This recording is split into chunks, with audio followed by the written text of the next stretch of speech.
Hey guys, welcome back to Z World News. Today's article is going to be about the Pentagon UFO report that came out a few weeks ago. Now, this is coming from the nymag.com Intelligencer, dated July 5th, 2021, titled "What's Inside the Pentagon's Long-Awaited UFO Report" by Matt Steeb and Chaz Danner. Okay, so let's go and get started and find out what was in the report. It was a short report. I do believe it was like 10 pages. So let's go ahead and delve into this report. One of the many curiosity packed into the 2.3 trillion omnibus spending and coronavirus relief package passed by Congress in December was a stipulation requiring the Department of Defense and the Office of the Director of National Intelligence to deliver an unclassified report on unidentified flying objects to Congress within 6 months, compiling what the government knows about UFOs rocketing around over American airspace. The long-awaited first report was finally released on Friday, and though only 9 pages represents the most direct and substantive U.S. government account of what officials call unidentified aerial phenomenon, UAP, ever made public, below is a guide to what the report contains for those who want to believe or at least understand what there is to learn from this unprecedented act of transparency from the Pentagon. What information is the report based on? The Pentagon Task Force preliminary assessment is based on the review of 144 UAP reports involving observations made by military aviators between 2004 and 2021, but mostly from the last 2 years. The task force also considered but opted not to focus on a range of information on UAP described in U.S. military and IC intelligence community reporting.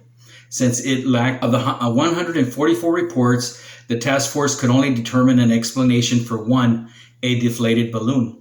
Now the rest remain unexplained. In a total of 18 events, witnesses reported unusual UAP movement pattern or flight characteristics, potentially demonstrating advanced as of yet unknown technological capabilities. Per the report, that unusual behavior included UAP, EFOs, which appears to remain stationary in winds aloft, move against the wind, maneuver abruptly, or move at considerable speed without discernible means of propulsion. Now, the report also notes that in a small number of cases, military aircraft systems processed radio frequency energy associated with UAP sightings. In 11 instances, U.S. aviators reported dangerous near misses with UAP. Now, what does the report conclude? Well, not much, at least regarding what these objects actually were or where they might have come from. The assessment says that the lack of high-quality reporting on the events hampers our ability to draw firm conclusions about the nature or intent of UAP. In other words, they still don't know what the UAP were, though the report suggests a range of possible explanations. Now, while the assessment says that available reporting on UAP is largely inconclusive, it nonetheless concludes there is currently no evidence that any of the objects are related to a secret U.S. weapons program or were developed by foreign adversaries. Now, the clustering of sightings near U.S. military bases may just be the result of several kinds of collection bias. Most of the UAP probably were physical objects, since most were detected in multiple ways, including via radar, infrared, electro-optical, weapon seekers, and visual observation. Now, in addition, there are probably multiple types of UAP. Objects exhibiting unusual flight characteristics, like the ones which appeared to demonstrate advanced technological capabilities, could also be the result of sensor errors, spoofing, or observer misperceptions, and require additional rigorous analysis. Now, regarding whether or not these objects represent a threat, the report says that UAP clearly pose a risk to flight safety in the increasingly crowded skies and may pose a challenge to national security, particularly if the UAP were developed by foreign adversaries and indicate a potential adversary has developed either a breakthrough or disruptive technology. The U.S. needs to collect and analyze more information, consolidate reporting, develop a more efficient way of screening and processing the reports. Now, what does the report say about aliens? Well, nothing at this point. The report makes no mention of extraterrestrial life, and never even implies that any of the reported UAP could be of extraterrestrial origin. Now, that doesn't mean that the task force has ruled that possibility out. However, the report lists 5 possible explanations for UAP.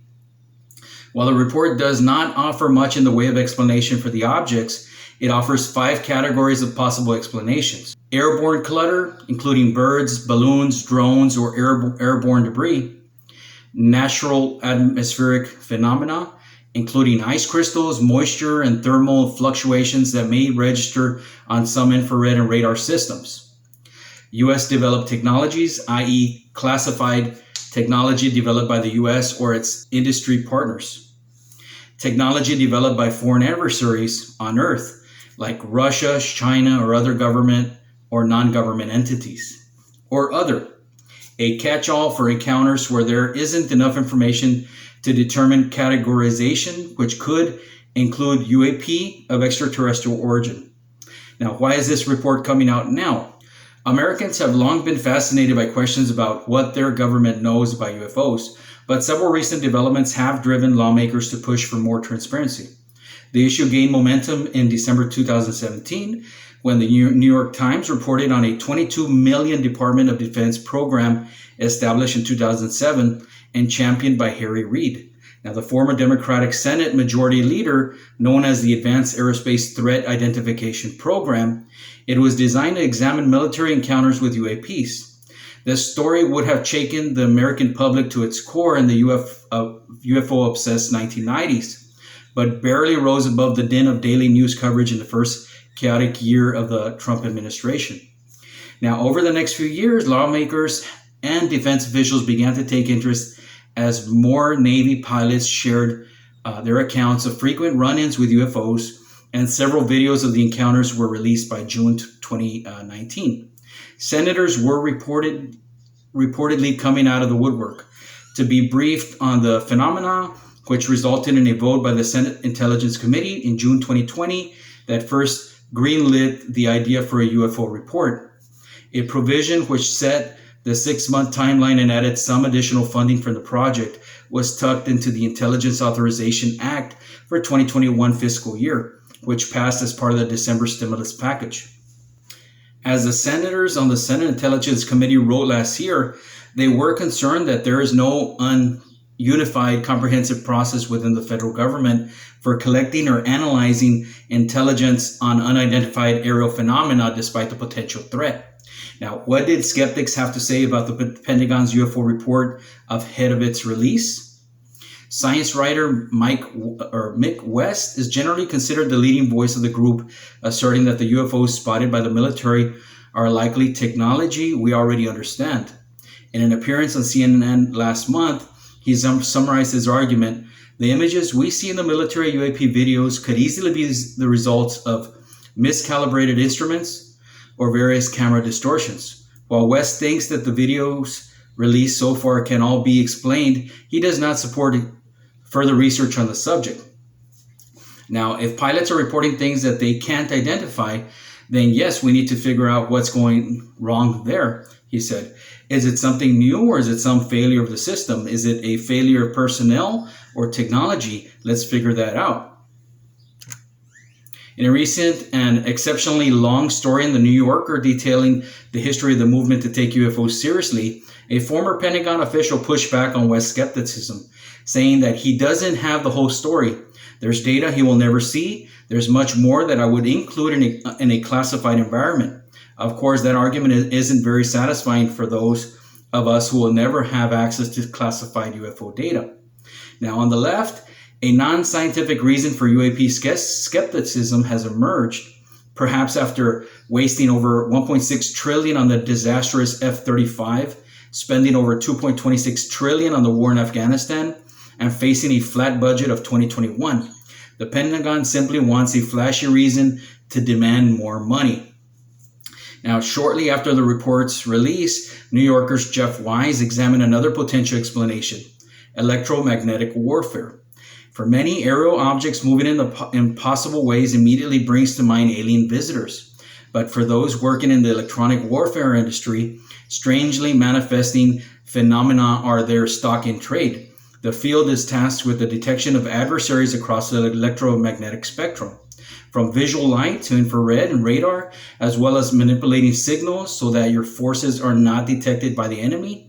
By radiating electromagnetic energy, one can deny, deceive, disrupt, delay, deceive that energy to confuse an observer about what you're doing, says Glenn Powder Carlson, president of the Old Crows Association, the EW professional organ. Now, where do recent presidents stand on UFOs? Now, President Joe Biden has successfully dodged recent attempts to get him to weigh in on an unidentified aerial phenomenon. Now, President Obama says there is a footage and records of objects in the sky. And he says, we don't know exactly what they are.